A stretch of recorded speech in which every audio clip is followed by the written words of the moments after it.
everybody, Roman versus with Squashfest podcast and my co-host. Cage Match gave this episode of Smackdown a 1.67 out of 10. This is the worst episode of Smackdown I've ever seen in my life. This is the boy Harm. Wow. I feel like there's too many times we could have said that, though. I mean, you're not wrong, but 1.67 is crazy. I watched this episode last night, and I said, I'm going to sleep. like, I don't know. Like, I thought about, I didn't even put my glasses on. Like, that's where we are right now. I thought about hitting you up earlier in the day and be like, yo, can we skip this episode? This was horrendous. There was nothing worth talking about. We got a new champion out of this episode, and I still don't care. Like,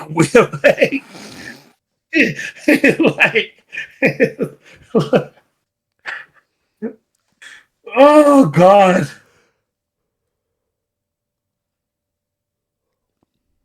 Am I wrong on any point? I can't argue with your facts.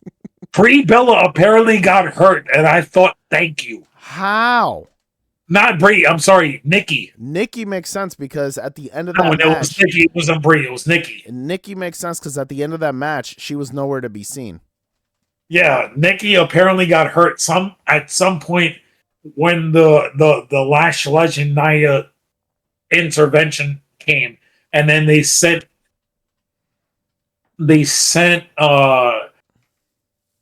doctors to the ringside to help her, and then Charlotte pushed Brie, and then Nikki just shows up at the end of this on a backstage segment. I have no idea what happened. I don't know. I'm just gonna say it's the Bellas. Okay. Something happened in which one of them got hurt. Got it. All right, let's get into this. Show kicks off for Randy Orton. Yep. Randy Orton talks about turning on Cody Rhodes last week because, not last week, 2 weeks ago, because apparently last week's segment where he sat on the chair and explained that why he turned on Cody Rhodes wasn't enough. Mm-hmm. So he turns on. It was weird because when I was listening to him, I was like, "Didn't we hear this already?" Like I was having mad deja vu. This whole show, the whole show, was stuff we could have just done without. Well, not only done without, but we've also seen it before because even when we were talking about the MFT, we have more of the same, which is the Shinsuke tease, which we already had that match.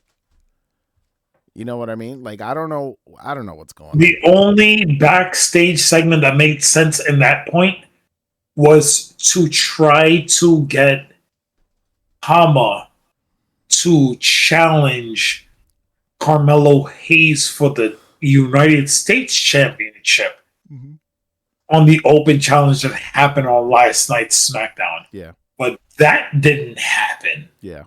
Because Shinsuke showed up.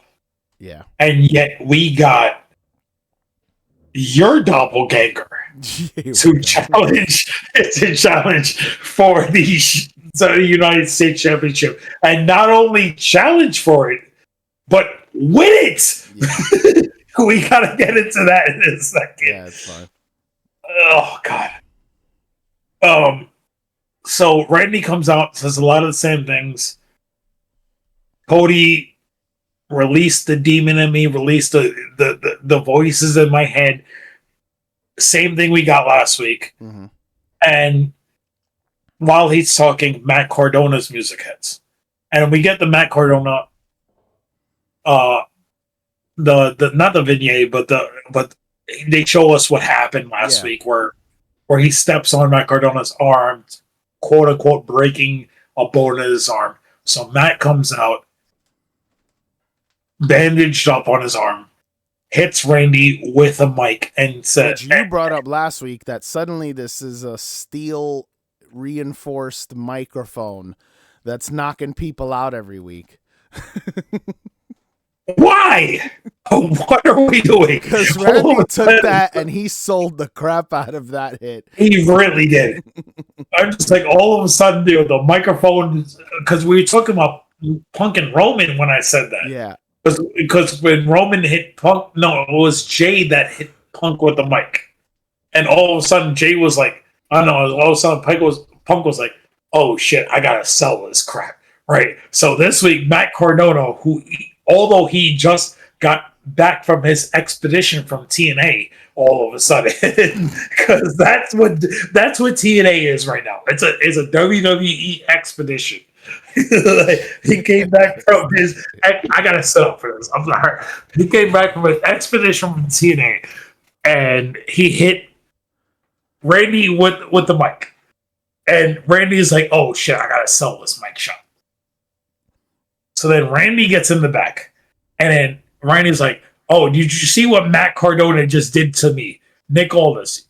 You got to make me a match between me and Matt Cardona tonight, because if you don't make a match, the voices in my head are gonna go crazy, and you can't,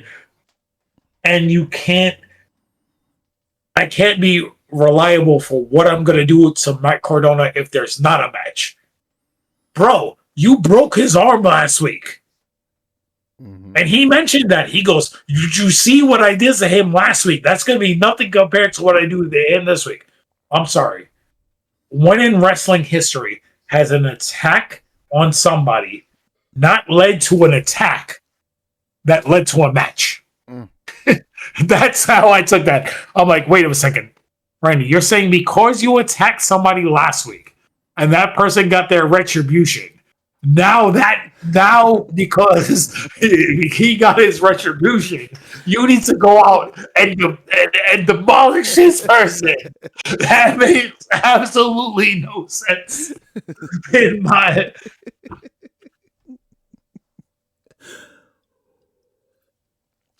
Am I wrong? No, but it makes sense. Sorry, a lot of whiskey came in me before I watched this. I'm just like, wait, what? So we get the match later. We get their Matt Cardona, Randy Orton match, if you can consider that a match. You got any comments on this before I continue? No, I thought it was hilarious. Cool. So Donatello Ninja Turtle keeps going on. We got the Bella Twins versus. That's what I just looked at myself. I'm just like, I'm just tell what's Bella Twins versus Charlotte Flair and Alexa Bliss. What is the one thing I've been saying about these tag team titles for the last 4 months? You're an idiot and you've been eating too many edibles. What? I can't remember what you said. This entirety of the women's tag team championships is going to end up in a 6-team. You have not been saying that for 4 months. That's what threw me off. I know that you're going to say that everybody and their mother is going to go for these tag team titles at WrestleMania. Yes. You've been saying that for the last few weeks. Not months. It's been months. We got to go back. It's been months. It's been since Rhea and Io were feuding with the Kabuki Warriors. You did not say it was going to be a 16-team match. Not since then. Let's try again. We gotta go back and watch some of these old podcasts because I feel like I've been talking about this for weeks on end. Yes, it's been weeks. Anyways, we got a non-title match between the Bella Twins and Charlotte and Alexa Bliss. It might have been since the Bella Twins showed back up on TV. Whatever, it doesn't matter. Maybe it's been since Daniel Bryan's wife, Brie. Maybe she ever since Royal Rumble. Royal Rumble was 2 months ago, bro. Okay, not 4 months. Oh, whatever. So this match ended in a no contest. First off, this was a bad match.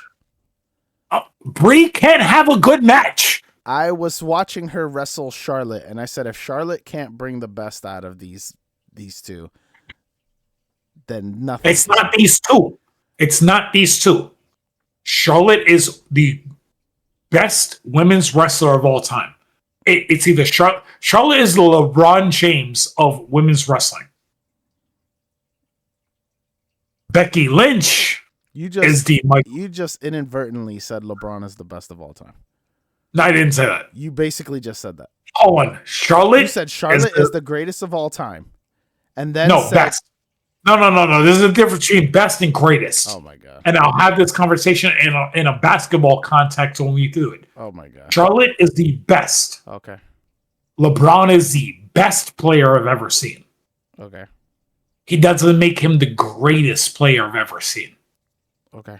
The greatest player when it comes to winning will always be 6-0 NBA Finals, never making a Game 7 in those NBA Finals.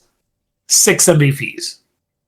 Michael Jordan will always be the greatest player I've ever seen play basketball. Got it. LeBron James is the best player I've ever seen play basketball because what he can do on the basketball court, I've never seen somebody else able to do it. That doesn't mean he has the winning potential of a Michael Jordan, of a LeBron James. Oh, no, sorry. Michael Jordan, of a Kobe Bryant, of a Tim Duncan, of a Hakeem Olajuwon. I don't think LeBron has that mentality in him. That's where I see Charlotte. Charlotte is the most talented women's wrestler I've ever seen. Becky's better. Because whatever you put Becky in, she elevates people at. So go into this match. What I'm saying is Charlotte for Alexa Bliss. Going against the Bellas. Nikki's not terrible. Brie is horrendous. I'm just Brie is a smush Parker. What I love is the fact that you were saying how bad Nikki was, and it only took Brie to come back for you to now give Nikki her respect. Brie is not bad. Brie can put on a passable match. I'm giving her that.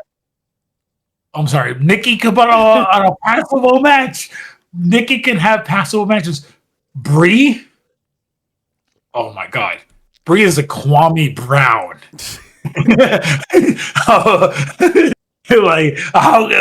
Like as a Laker fan, you're a Kobe fan. I'm trying to throw Lakers at you.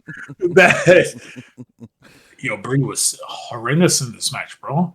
Like every time I saw Brie get tagged into this match, she was doing some sort of like double axe handle off the top rope. She was trying.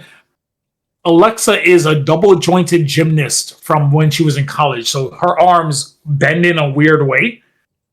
I saw Brie just like, all right, you're double jointed. Let me try to make it look like I'm hurting your elbow in these submission holds. Like I'm watching this match. I'm looking, this is terrible. Mm. And I'm not a Nia Jax fan. And I'm not a Lash Legend fan. First off, we are Nia Jax fans here. What are you talking about? Okay. I'm a Nia Jax fan because her character work is great. Yeah. Her in-ring work is not... It's not the worst, but it's not great.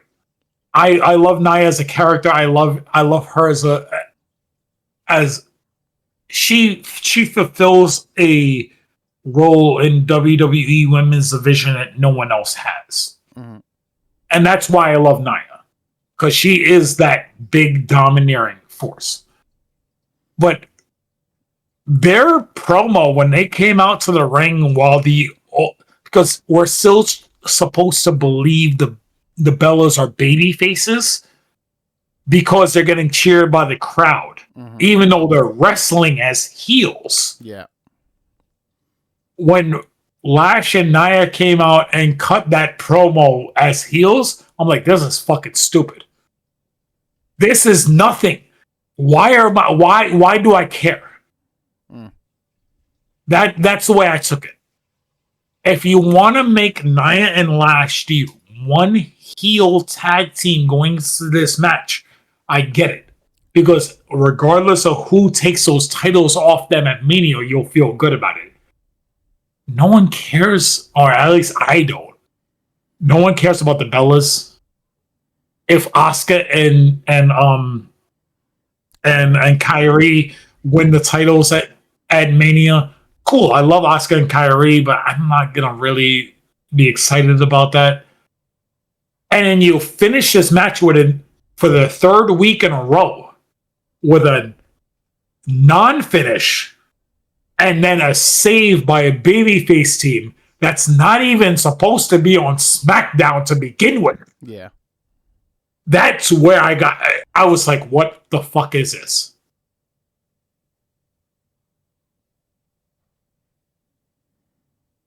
I think Lyra need to win the titles. I mean, if it's not going to be Charlotte and Alexa, Bayley and Lyra need them. So this Monday coming at Madison Square Garden, Charlotte and Alexa Bliss just had them. I say pass them. Yeah, I know.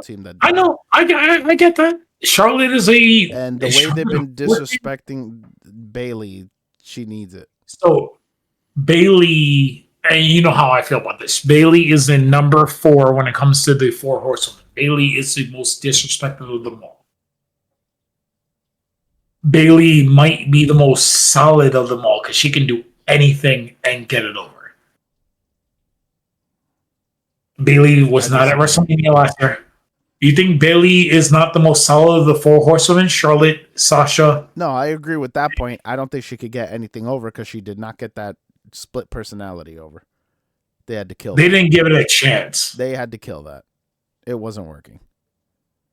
And they gave it 3 weeks. Okay, and they gave it 3 weeks. That's not including the promo weeks, because then you were I was going to say like 6 weeks. The promos worked. The promos had us intrigued. It was when they started shooting it on camera and trying to get it. That's when it stopped working. Yeah, I think Bayley can get it over if they continued with it. No, if they continued with it the right way. But the problem with that entire gimmick was how many split personality gimmicks were we going to do at the same time? We talked about Bayley. It was at the same time the R-Truth Ron Killings gimmick was going on. Yeah. And we thought whether or not he was going to do a split personality gimmick. Yeah. It was also right after Mania when we had the thought of, is Karrion Kross released? Is he not released? Issue. Like, there was so much going on that Bayley got lost in the shuffle. I think Bayley could have gotten that over if given enough time. The problem was, if you're going to give Bayley that gimmick and separate her from Lyra, what are you going to do with Lyra? Mm-hmm. So you created this Bayley split personality gimmick as a way to, I'm friends with this person, and my babyface personality is friends with this person, but my heel gimmick doesn't care for that person. And there was no continuity in it, if that makes sense. Mm-hmm.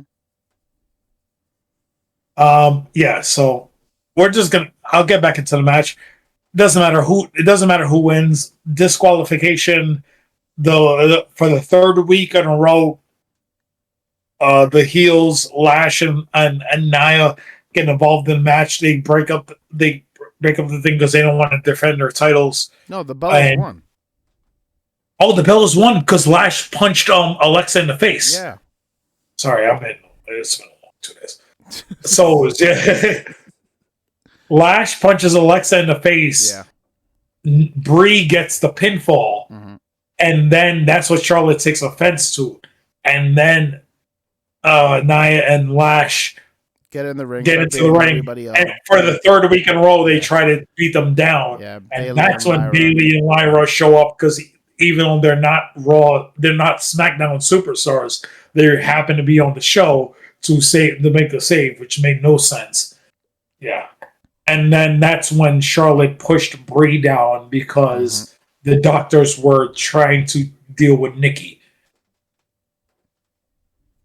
Apparently, Nikki was fine because later we got a backstage segment where Nikki and Brie were arguing with Charlotte and Alexa, saying, "Hey, you shouldn't have taken." And Alexa tells Brie, "You shouldn't have taken advantage of Lash's interference to get the win."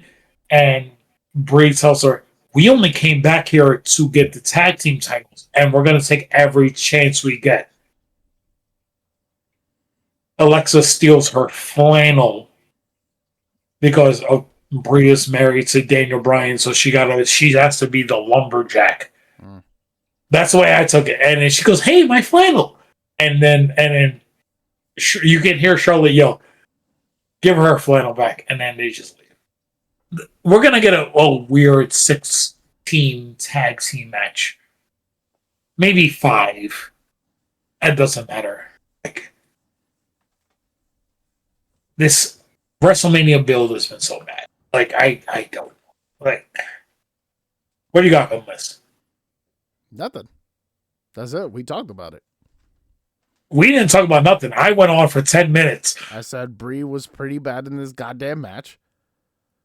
Not pretty bad. I told you, for a woman who's married to one of the top 5 arguable wrestlers in a ring of all time.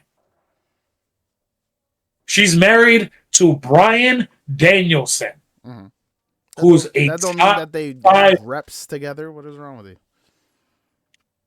It's horrendous. Something needs to rub off on her. I don't care if it's in ring. I don't care if it's the child needs to rub off on her somehow because they have 2 of them at this point. I don't care if it's sexually transmitted. Something needs to come to Brie Bella and be like, "Yo, you need to be better in the ring." Like, I can't. You probably have to clip that out. Yeah. I'm just like, you probably got to clip that part out. I'm just saying, Danielson is one of the great in-ring workers of all time. Her sister is not terrible. Her future brother-in-law is John freaking Cena. They didn't actually get married, but her future brother-in-law was John Cena. Brie Bella needs to be better. That's all.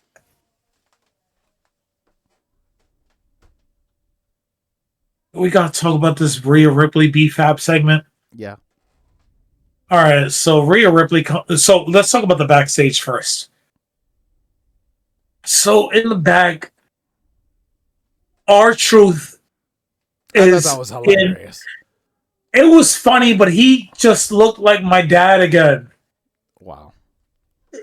R-Truth was in a construction worker's outfit, the lime green and orange vest, talking to people and saying, "We need to figure out how to fix the Judgment Day backstage." Because R-Truth is a bald black man. Okay. 50, I don't know. I think 53 or 54. My father was born in 1959. My father is a doppelganger of Samuel L. Jackson. He looks like R-Truth without the piercings.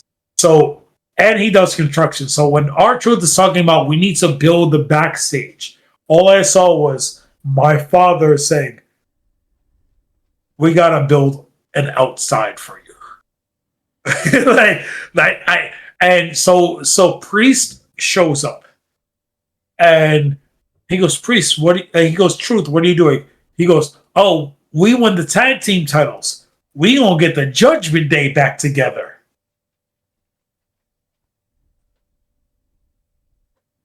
Was never a member of the Judgment Day. He thought he was a member of the Judgment Day. And they kept telling him no. I mean, that one segment where he talked about Tom and Nick Mysterio was hilarious. Like, I'm just saying. And you can see Priest trying not to laugh. So Jelly Roll walks up. And R-Truth looks at Jelly Roll and he goes, Dom, what are you doing here? You're mad you lost the Intercontinental Championships? We got to put the Judgment Day back together. And Jelly Roll looks at Truth and goes, Truth, what are you talking about? We've met multiple times. I'm not Dominic Mysterio. And then Rhea Ripley shows up. And R-Truth says to Rhea, is like, oh, it's great to see you and Dom back together. Jelly Roll walks off. He makes R-Truth follows him. I hope Liv doesn't find out about this. Blah blah. He goes, oh no. He next. I hope Liv doesn't find out about you two together. Jelly Roll walks off. Dom follows him.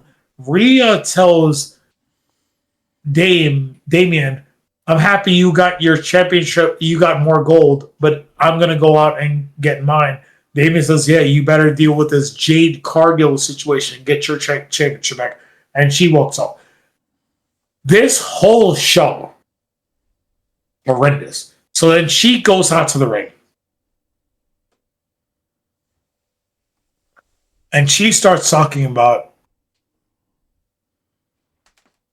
Jade, how she had to recruit people, how B-Fab and Michin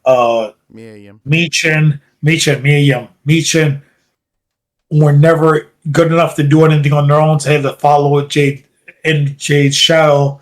So Jade's music hits, Jade comes out. And the first thing I saw was B-Fab hand a mic to Jade and then have another one in her hand. And I'm like, all right, if you're going to hand a mic to Jade, why do I need a promo from B-Fab? And then I saw that Mia Yim had a mic. Mm-hmm. And I'm just like, oh, this is going to be really bad. And it felt like the four of these women had no idea what they were going to talk about during this entire program. Because they kept cutting each other off. Yeah, they did. They kept cutting each other off.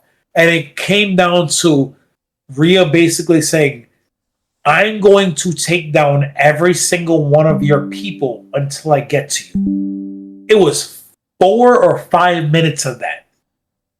While they just kept cutting each other off.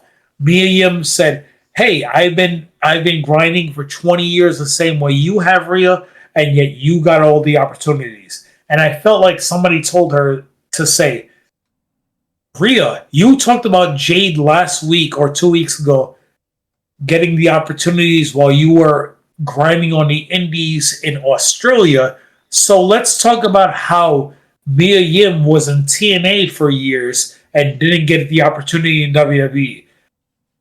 B-Fab, let's talk about how you're not good enough, so you have to follow behind Jade because she gave you the opportunity. But no one actually gave them points to talk about. It was like they all had bullet points, but no one knew where to implement them in a way that makes sense. Because Mia Yim has been wrestling as long as Rhea Ripley has. Mia Yim in ring, to me, is as good as Rhea Ripley is. She just can't get herself over. And I felt like they were trying to make that point last night, but they failed horrendously. It was bad. And the one thing that no one wanted, what was the one thing that no one wanted coming out of this? Was a B-Fab match. B-Fab, Rhea Ripley. Mm-hmm. It took way too long, too. Like, we could have started the match and instantly led into the beatdown. I mean, literally, this match was unimportant. There was no reason for The this. match was 3 minutes and it was too long. That's what I'm saying. It was too long. Does B-Fab have a win in WWE? Great question. Does she have a singular victory? Don't know. Rhea Ripley has every single WrestleMania she's been on, even going back to the pandemic NXT, has defended or challenged for a women's championship. 6 years. B-Fab, we don't remember if he has a singular win on television. Why did we do this? Eat up airtime.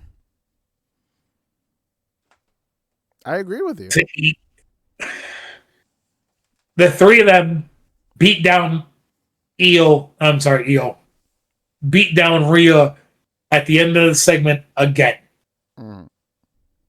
It's going to end up with Io taking out B-Fab and Beach in a WrestleMania. I don't know.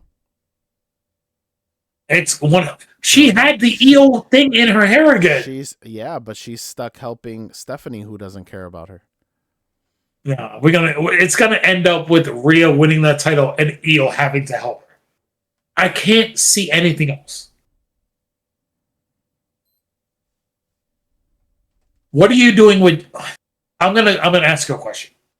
I understand Jade is snake bitten because of Naomi's pregnancy and Bianca's 9 fingers. What are you doing with Jade right now? Because losing to Rhea and Mania doesn't help Jade. No, I get you. It's terrible. You needed to make her a star. You had the storyline to make her a star. It was out of your circumstance. You can't predict somebody getting pregnant by a Samoan. You think Rhea wins this title? I think you have to have Rhea win this title. There's no way. Like, she's gotten beat down 2 weeks in a row by this fledgling group that no one cares about. Rhea has to win. You think Jade walks out at Mania as champion? They might have put this group together in order for that to be the case. Do you think the only way is if Bianca can somehow be healthy?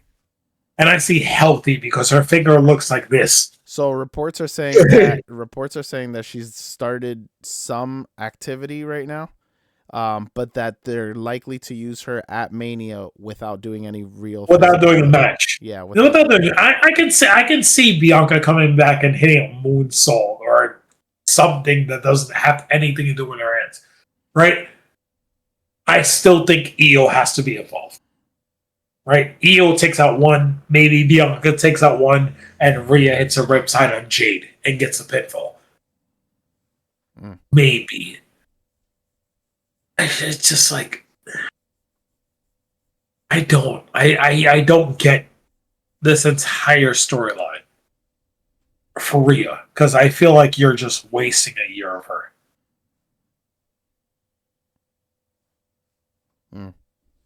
Do we have to talk about Jelly Roll and Kit Wilson? First off, Kit Wilson's shirt, I need it. Kit Wilson's shirt. I don't know what it was. Him in the bed, like holding a book, and then it says, I think it was like, "Get over him, he's toxic." Kit Wilson's great. All right, we'll talk about the back. He's amazing. And he got another entrance at the beginning of the show.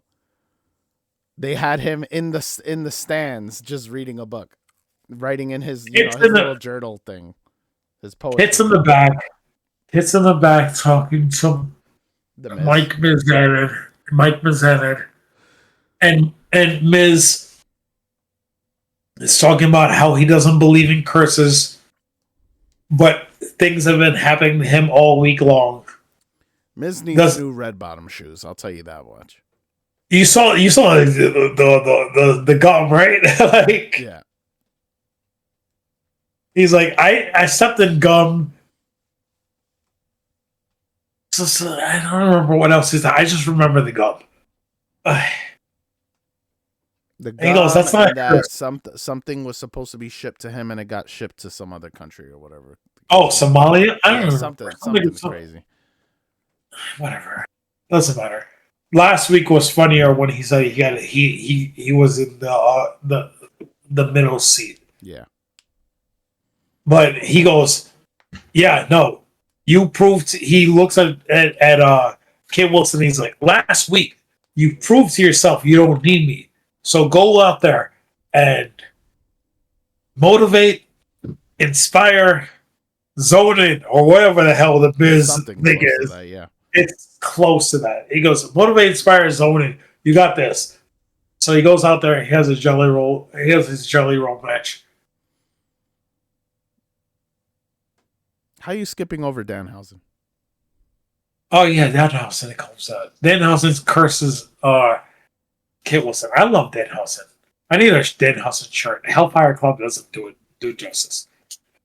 Danhausen comes, he goes, what do you have that the Miz sees that Danhausen doesn't have? I got it. And Danhausen had an entire shirt that had just a bunch of bunnies on it. Mm. Anyways, he goes because and this is why you Kit Wilson looks at Danhausen and goes, I look great. I'm toned up. I'm really good looking. You look like somebody who's just cosplaying a wrestler. Wasn't it just 2 weeks ago that Kit Wilson told Jelly Roll that because he lost a bunch of weight, he's toxic? Mm-hmm. Because he's fat phobic? Yeah. So why does now Kit Wilson get to say, I'm toned up and looking good, and I'm a good looking dude, I'm not toxic? How are you trying to look for logic in that? That's the question I have. I read that. I heard that and I was like, wait. He just told this man who lost 250 pounds and got himself better that he's toxic because he's fat phobic, but yet because he looks like an actual wrestler, he's not toxic. Yes. So Danhausen goes, oh, I see how it is. You are cursed. Which was important information because Kit ends up losing that match against Jelly Roll. I just don't want the curse to become just a thing that Danhausen does to people and they lose the match. Yeah. Right? I want it to actually be a thing. Like, The Miz is doing decent with it because he's continuing it week on week on week. Mm. And he's trying to continue the story. Like, and I understand why it was important to do it to Dom because he lost the Intercontinental Championship to Penta. Mm-hmm. Like, if he would have done something this week to Carmelo Hayes, yeah, that would have made sense. Like, hey, Carmelo, I'm trying to be a future Hall of Famer. I'm trying to get, but everybody's ignoring me. What advice can you give me? And Carmelo gives him stupid advice. And then he cursed Carmelo. And then Carmelo loses the United States Championship later in the show. That makes sense. But this week, just having cursed Kit Wilson, mm-hmm. and then Kit Wilson losing to Jelly Roll, that's not really a problem to me because Kit Wilson hasn't won a match since 1994. I'm just saying, he has not. Like, it's been forever. Cursing somebody who never wins is not a problem. Cursing somebody who has a championship and then loses their championship and potentially their spot at WrestleMania, that's a curse. Yeah. So we have this match, Jelly Roll, Kit Wilson, and as much as I'm a fan of Jelly Roll, his music, I didn't need this. I don't ever need him on my TV screen. because he's not Bad Bunny. Mm-hmm. He's not Logan Paul. He does nothing to prepare himself to be good in the ring. It was, And he's still I'm a big hate guy, you know what I mean? Like even though he you. lost a lot of the weight, he's still like he can't move like that. There were some, like the clothesline he hit over the top rope was fine. Mm-hmm. The elbow he hit where Kid Wilson took the bump was fine. But it was not like, yo, Bad Bunny, I'm gonna want you to hit a Canadian Destroyer on me. Don't worry, John Morris is gonna do most of the work, but I'm gonna need you to be light on your feet so I can do it. Yeah. Right? It wasn't Logan Paul being like, I'm gonna jump halfway across the ring and splash into Ricochet during the Royal Rumble, or he's a celebrity wrestler. Yeah. Because he's trying to get more fans, and I get it, but it's just like I didn't need that. Jelly Roll wins just with a needs to choke be there to take RKOs. That's it. That's what. We'll get into that later. Jelly Roll hit an not RKO, a choke slam on Kit Wilson to get the win. Yeah, that was the whole story of this match. He was there for later on the show. Carmelo Hayes has an United States Championship Open Challenge. Earlier in the show, we find out that Williams, I was going to call him Trick Wilson, Trick Williams is guaranteed a WrestleMania match because he's so over. Mm-hmm. And Nick Aldis tells Sammy, I'm sorry, you haven't won matches, so I can't guarantee you a WrestleMania match. So Sammy gets pissed and blasts Trick Williams in the face. Yeah. We get the answer. Again, the United States Championship Open Challenge where Carmelo Hayes comes out. And I thought it was going to be Tama Tonga because we had gotten backstage where Tama was talking to Solo. And Solo was pissed at the entirety of the MTs because they lost the tag team titles. They all walk off. And then... Well, you're forgetting the part where he said, I'm sorry to everybody. And then he said, and you know who couldn't say they were sorry? Roman. Yeah. Which is a powerful line. Yeah, because last week, Tama told Solo, you're starting to sound like Roman. Yeah. So as they walk off... You were ranting last week how Roman has, in fact, not apologized to never apologized. Which is actually a good storyline. Roman's never apologized, so Solo actually apologized. Yeah. So Shinsuke, everybody's favorite D-list wrestler in WWE, because we all love Shinsuke, but never does anything with him, shows up to Tama and tells him, it's like, you're still better than this. Are you going to challenge Melo for the title? You were teased.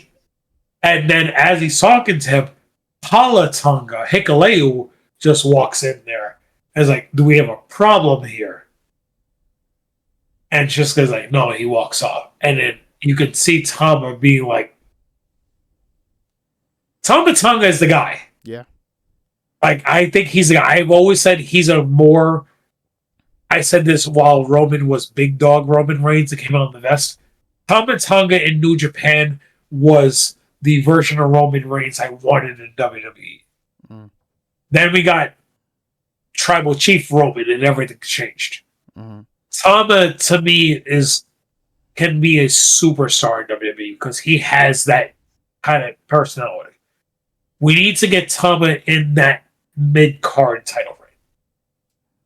So when we have Carmelo come out, and I'm just like, oh, we're just going to get a member of the MFTs. I didn't think it was going to be Tama. I thought it was going to be a different member of the MFTs. Maybe it would be JC Mateo, maybe Tala. But because of the backstage segment, I'm like, oh, we're going to get somebody from the MFTs. No, we got Sami Zayn. And I love Sami. Underdog from the underground. Mexican that doesn't speak Spanish. What's his name? Chad Gable? No, El Generico. Oh, El Generico, Sami Zayn, I was thinking Roman Chad Reigns. because somebody put up a post where they were like, Sami Zayn's the underdog who keeps beating underdogs. Yeah, I saw that. He beat him in 2024 and 2026. Yeah. Right? The Roman versus the Roman versus Doppelganger. like, and I watched this match. It was a really good match. Yeah. Because Sammy and Carmelo can't put on a good match. Can't put on a bad match. Mm-hmm. But the problem was Trick was ringside for the entire match. And you knew Trick was going to get involved at some point. Mm-hmm. It was just sloppy. And it was sloppy, but it's also the Trick Mello dynamic because of NXT. Trick was Mello's sidekick. Yeah. Until they split. So you saw Mello staring at Trick as he was walking out. As much as they haven't told that story on main roster, they've hinted Mello Trick because they try to have this mentality where even if you're not watching NXT, you know the NXT storylines. Yeah. You know Trick and Mello were a team, and then they split. And Trick is above Mello, even though Mello was champion in hierarchy. So eventually, Trick tries to cost Sami Zayn the match. He blasts Mello in the face. Sami hits Haluva kick, and then Sami hits. I think he hits Haluva kick and then Blue Thunder Bomb and gets the win. And Sami wins United States Championship, which shocked the shit out of me. This came out of nowhere. Why is Sami Zayn our United States champion? I got nothing except for the fact that you want to do Trick and Sami at Mania. Mm-hmm. My question is, I got to do a triple threat at this point. Wow. I don't want Trick and Sami. I don't want Trick and Sami again. We did this already. Put Mello in that match. Like, Mello is that good. Like, he's Andre the Giant Battle Royal winner. Out there on Smackdown every single week. Putting on bangers every single week with Ilya. Putting against what's his face? The masked dude we don't care about. Dragon Lee. The one who was in the LWO. Dragon Lee. Thank you. That one. Like... Yeah, I can't with you. I haven't Trick a lot. Mello needs to be in the match. You do Mello, Trick, Sami, Mania. I don't want to see Sami, Trick, and Mania. Well, that's what you're getting. They already announced it. Has the Mania build this year just been bad? Yeah, no, it definitely has been. It's just been also super slow. Do you agree? I was having this conversation with people who don't watch wrestling earlier today. The Mania build has just been so super snake bit. Like, it's just injuries. Like, if you tell me you're going to do night one main event, and I've been saying this for a while, if you're going to tell me you're going to do night one main event, Seth Roman, night two main event, Cody and Punk, you got me. That's what I thought was going to happen. Between the Seth Bronson injuries, you had to change everything up. Yeah. And then you got Drew and Jacob. We'll get into that right now, actually. We got Drew and Jacob having this weird feud that's now going to be an unsanctioned match on night one what of does that mean? It means it's a no disqualification match. That's what I imagined. Where the referee can't stop it for any reason except to count the pinfall or the submission. It's another word for no DQ. That's stupid because it makes it seem like there won't even be a ref. So, when was the last time you watched? No, there's going to be a ref, but the ref is going to be in a black t-shirt. When you say no sanctioned match, you're thinking it's unofficial. I agree. I don't know. When was the last time you watched AEW? Okay, an AEW lights out match. It's the same thing. Okay. It's literally going to be they're going to shut the lights off for 30 seconds and turn it back on and be like, we're not responsible for what these two men do to each other, but yet we're going to put it on our TV and pay and count the pinfall and do.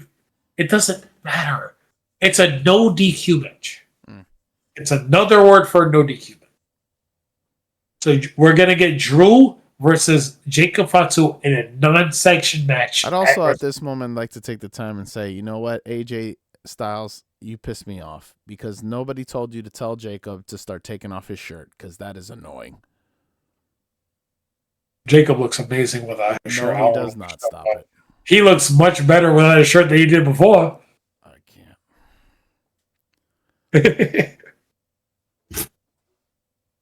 Yeah, so Drew shows up with his arm bandaged.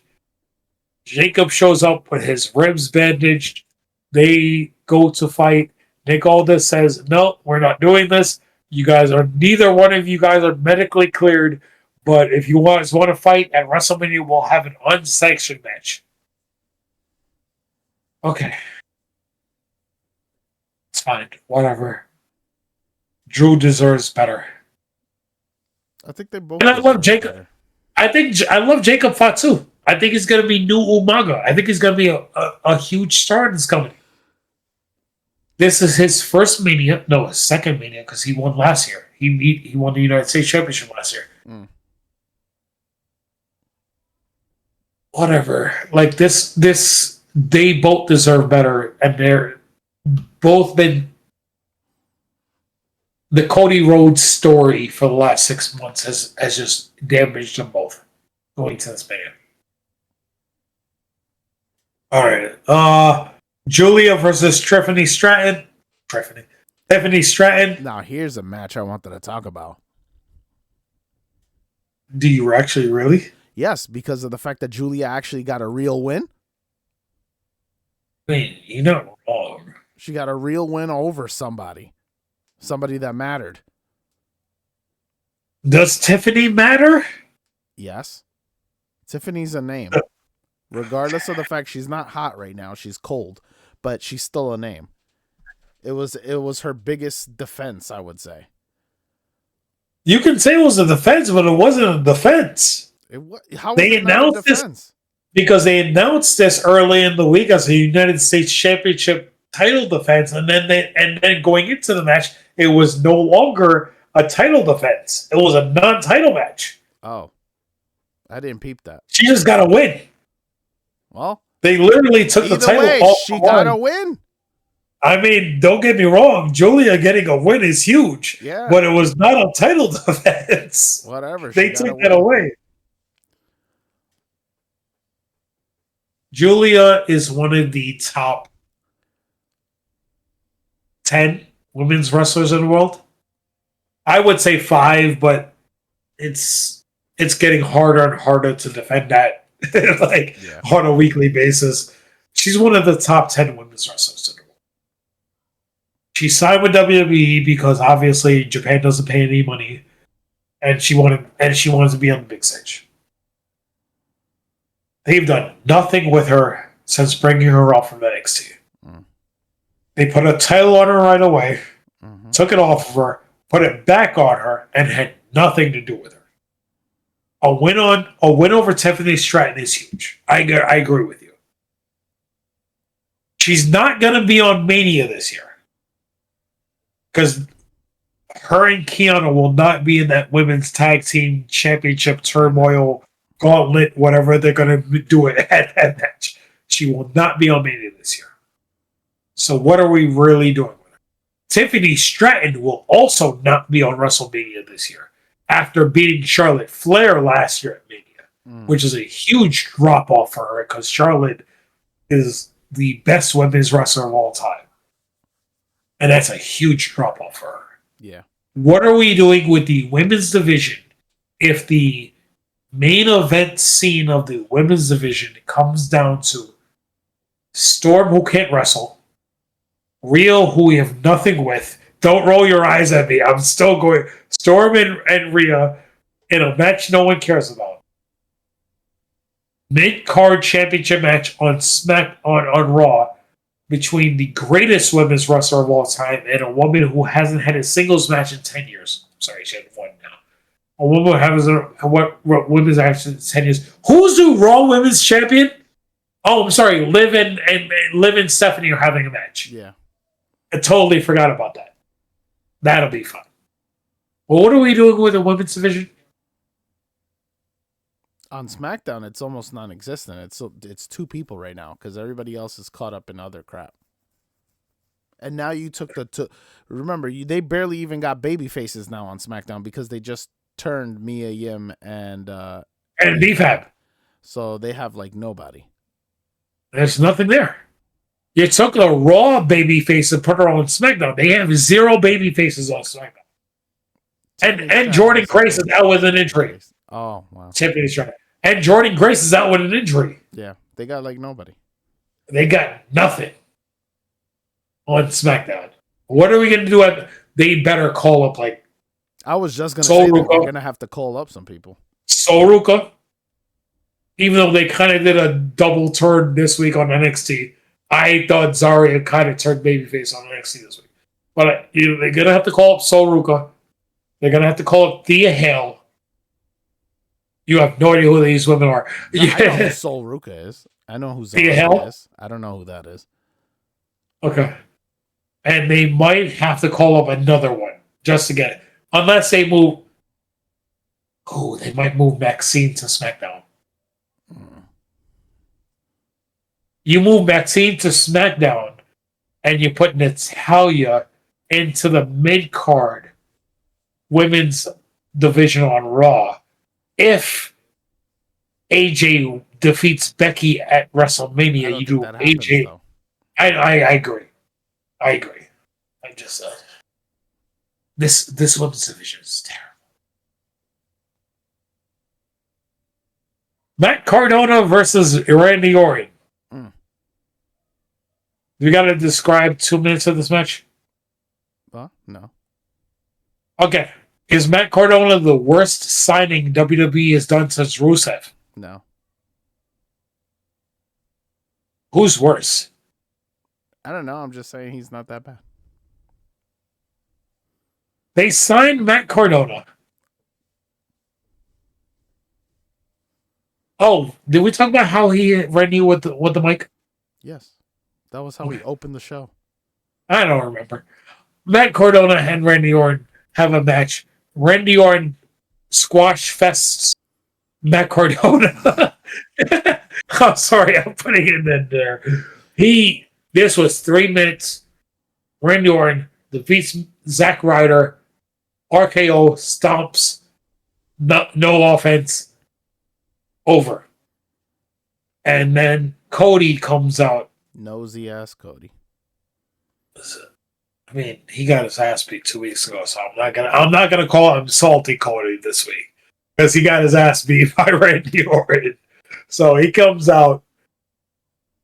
This was the worst pull apart brawl I might have ever seen. Okay. This was bad.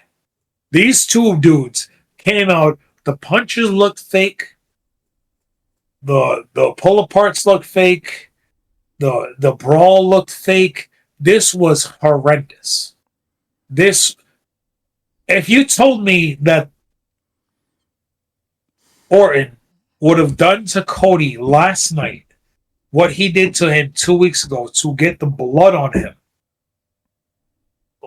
it would have made more impactful. This was Cody literally getting out there and saying, I need to get my hands back on Randy Orton and I'm going to pull my punches because he did not connect on a single one. It was terrible. Eventually, all of the security, Jason Jordan, Sean Daivari, Kenny Dykstra. You don't need to name them every time. I do, because they're all former professional wrestlers. Jamie Noble. No one cares. Nick Aldis. Oh my god. Pete, not Pete Davidson. The one who the Canadian destroyer inventor. P.D. Williams. P.D. Williams was there. Every single one of them tried to get between them. They couldn't get between them. Somebody Save Me singer Jelly Roll decides to come out and get between them and say, you guys are friends. You shouldn't be doing this. And you can even see Cody mouth the words, I'm just trying to talk to him. Yeah. After he punched him in the face. No, I just want to talk. I just want to talk. I just want to talk. And Randy Orton gives every single one of them former wrestlers needs to be fired because after what happened last week when you let Randy Orton go and he broke Matt Cardona's arm, why would you let him have any type of freedom? You got a 3-time Grammy Award winner in the ring who can't move, so you let Randy Orton go, and you think he's not going to RKO him in the middle of the ring? Like, what happened?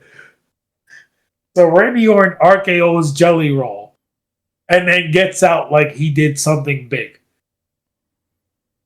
This whole build to Mania has been horrendous. No, I agree. And none of this has made me excited for the Cody Randy match. The most compelling thing about this is who's on the phone. That's it. Oh yeah, because he said, I'll see you soon. Yeah. When he was on the phone. Do you think Randy's actually on the phone with somebody?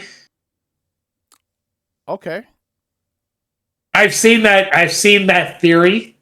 And because Randy's whole thing is I'm listening to the voices in my head. I would have been more with you if it wasn't for the fact that he said, I'll see you soon. Okay. But there's no one who he could be talking to that gets you excited. I'm not going to be excited for Dwayne Johnson. I would. I'm not. You would? I would, because it's long-term storytelling.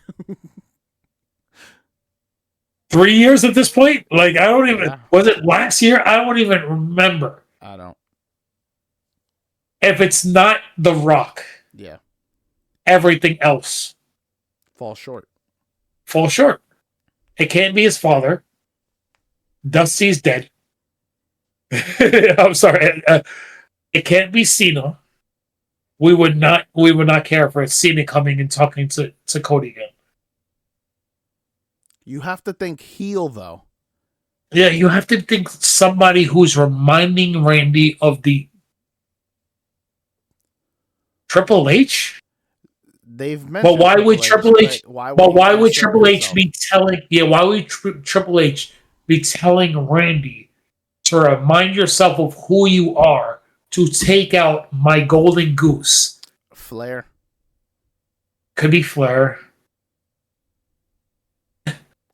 I don't think it's Flair. I don't want to see Flair on my TV anymore. Like 80-year-old Flair who almost died twice in the ring having a match.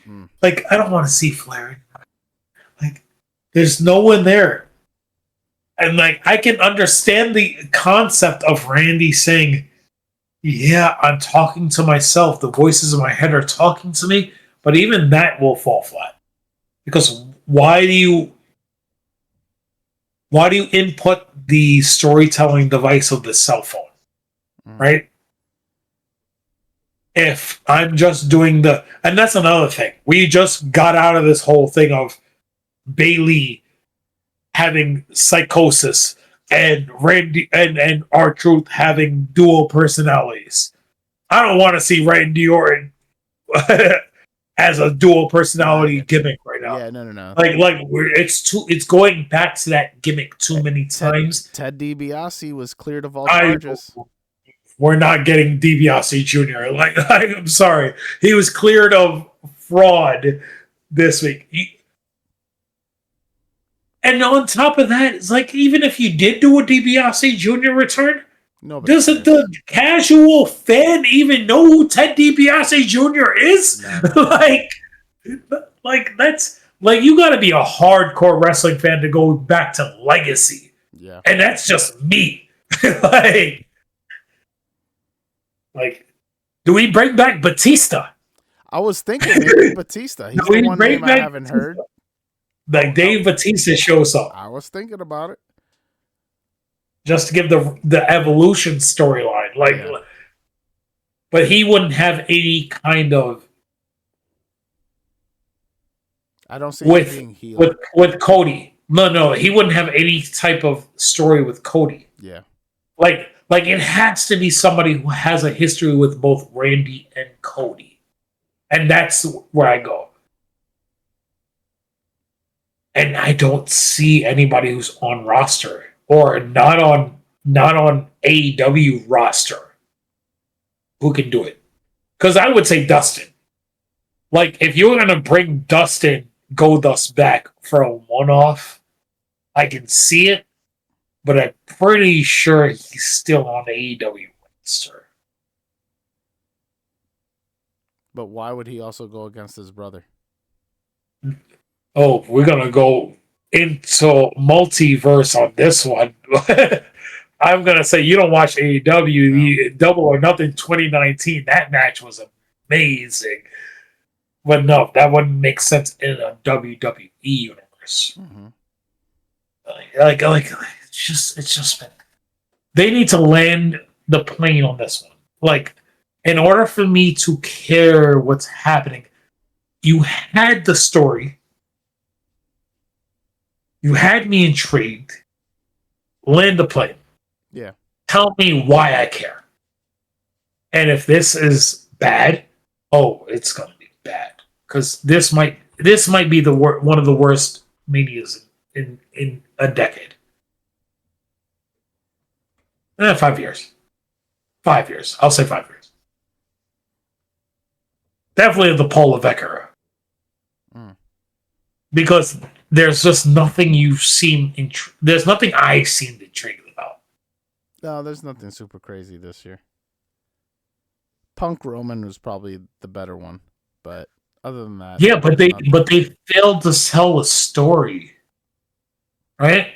You could have done a lot with Punk Roman if you delved into a story amongst it, and it's just been you're old, you're my young boy, you took Paul Heyman from me, and they haven't even really touched on that. Yeah, like if you told me the story of Paul Heyman was my wise man, and you took him away from me, so I'm going to take everything you care about away from you.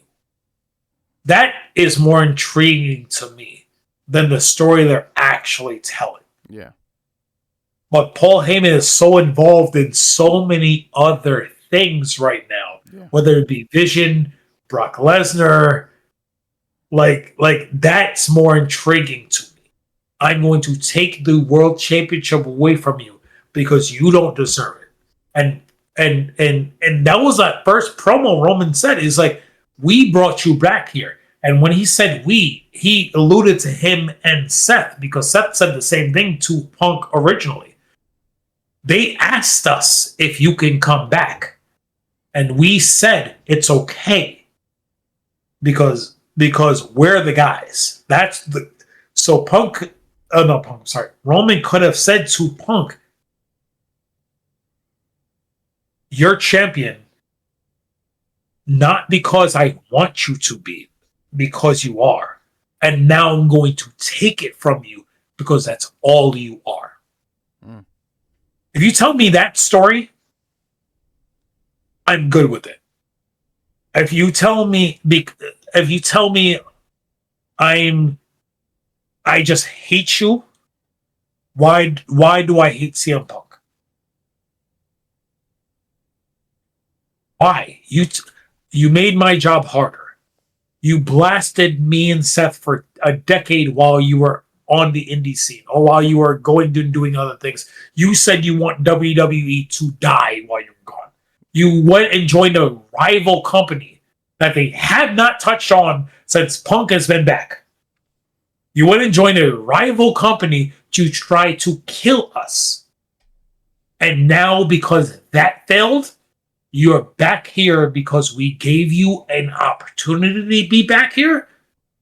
But you took the one thing that, although I don't like him, that man made relevant. When Roman's talking about Seth, although I don't like him, that man made relevant. You're holding that championship around your waist.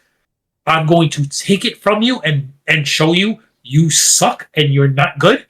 That's a story. But they failed. They literally said, "You're my young boy. I brought you here. You're old. I'm going to put you out to pasture." It's there. Like, I don't get it.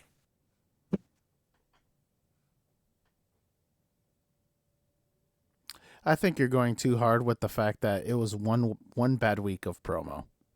I think it was 2 bad weeks of promo. Okay, fine. 2 bad weeks. They had one good segment, bro. They had one good segment. I think the second week when he dealt with the Usos was good too. Okay. When he dealt with the Usos when Roman wasn't there. I'm talking about Punk and Roman together. They've had 3 segments together. I get you. The feud is fine because it's going to be a main match because these are the guys that people want to see. But how do you get there? Yeah. Is what I'm saying. To get there, like I'm old school. Brett Shawn, right? Brett Shawn 96, Brett Shawn 97. You had years of build-up. You're trying to do everything in today's WWE in a 1-year build, which is what Paul Heyman said you can't always do. He said that in an interview recently. He goes, you can build this year's WrestleMania, but this year's WrestleMania has to build moving forward. How does that affect WrestleMania in Saudi? How does that affect WrestleMania moving 2 years from now and 3 years from now? Because this year's WrestleMania isn't the culmination of a story sometimes. It's how do you use that as a story beat moving forward for these characters? Mm-hmm. Brett Shawn started in like 94. And the culmination was 96 when Shawn won the Iron Man match and beat Bret Hart in the Iron Man match to fulfill his childhood dream, win his first world championship.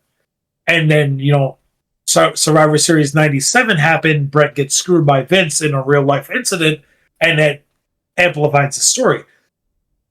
How do you take this year's story, or even going back, last year's WrestleMania story, where you had Paul turn on both of them and join Seth? How do you take that story and implement this year's Mania match? Because Roman can literally look at Punk and said, even though Heyman didn't join you at the end of the day, you were the catalyst that took Heyman away from me to begin with. He went and sought out somebody else because you told him that Tribal Chief Roman was disrespecting him. That Tribal Chief Roman wasn't there for him when Solo put him through the table at Madison Square Garden in the middle of the year before. Mm-hmm. And then no one else came to help you. And then Punk had to come out to attack Solo on a Smackdown, not Roman, to defend Heyman. And it wasn't Roman. So those mentalities were in Heyman's mind to take him away from me. Like, there are so many storylines you could have done. Mm-hmm. That is more than just months. the lack of long term fails sometimes in WWE. Which is why I Maybe think we need to go back to the Dwayne Johnson being the one on the phone. We're going back to that.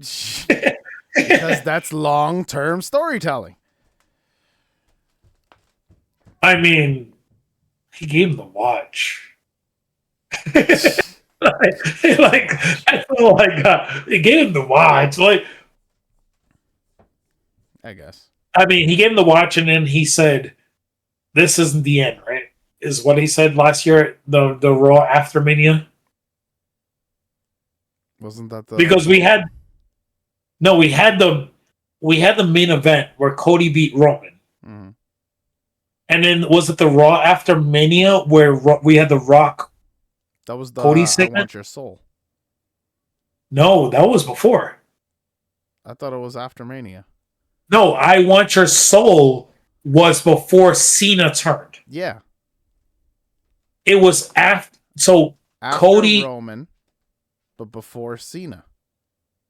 No, doesn't Cody beat coming out? Oh no, you're right. When does Rock give Cody the watch and say, "This is not over"? And then that's the last we saw Rock. I think Was that before I Have Your Soul? No, it was after I Have Your Soul. I could have sworn. That's the thing. It was after Mania. Yes. But it couldn't have been after Mania because Cena won the title. I don't know. Whatever. There was a segment between Rock and Cody where there was a tequila drinking segment in the back too. Like where Rock and Cody are fine. I ain't got nothing. Like there's a lot. Like I don't know. But yeah, we got way off topic. I know, man. I'm just saying, it's like there's a lot happening. But Rock and Cody, like, yes, if you're gonna have Rock show up with Randy, it needs to be because Rock is still pissed at Cody for defeating Roman at 40, which is 2 years ago. Is it 2 years ago? Yeah. That I'm thinking about? Mm-hmm. Jesus Christ, time flies. Mm. It might have been the Mania. It might have been the Raw after Mania 2 years ago. I'm thinking about. Mm. I gotta look it up, bro. Yeah. That was Smackdown. We got way off topic, and this podcast needed to be a lot longer than it needed to be. Yeah, I'm well aware, Mr. 17 minutes. It's now an hour and 17 minutes. Well, I'll talk about TNA Sacrifice and how the Righteous turned on Jeff Hardy. As always, you can catch us on Amazon Music, Spotify, TikTok, YouTube, iHeartRadio. Steve Macklin got concussed Bill Goldberg style. And you can always catch us on our personal TikTok. I'm sorry, it's Bret Hart style. And as always, we'll catch you on the next one. Mike Santana kick super kicks. Peace. Peace.